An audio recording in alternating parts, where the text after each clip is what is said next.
The Barber of Seville is about a beautiful young woman named Rosina. She's fallen for the wealthy Count Almaviva, and that's the easy part of this plot.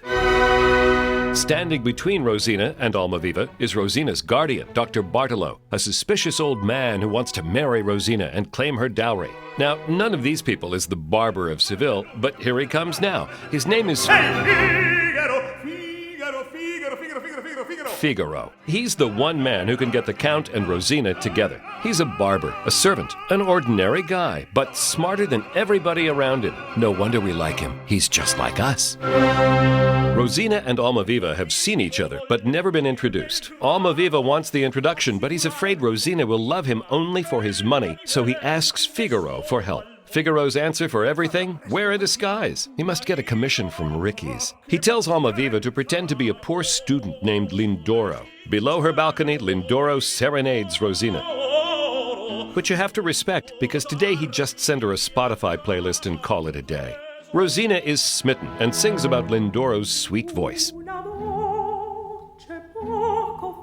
Inside the house, Dr. Bartolo meets up with his friend Don Basilio, a singing teacher. It's very unusual to have a singing teacher on an opera stage because normally they're in the audience criticizing the performance. Don Basilio tells Dr. Bartolo that Rosina's lover, Count Almaviva, is in town. Bartolo decides to waste no time. He's going to marry Rosina that very day. Now, Figaro has overheard all of this because he's already in the house. How'd he get in? I told you, he's the one man everybody trusts to come into their homes. If this opera were written today, it would be called The Fresh Direct Guy of Seville.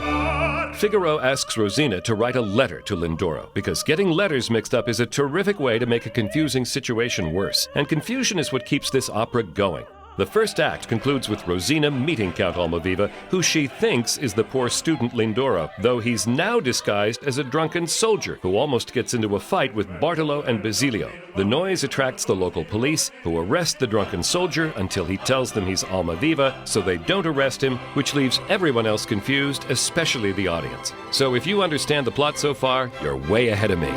In Act 2, the farce only increases when Count Almaviva shows up at Dr. Bartolo's house in a third disguise, this time as Don Alonso, another singing teacher. Rosina gets a singing lesson right on stage because she's been too busy trying to figure out the plot to learn her notes.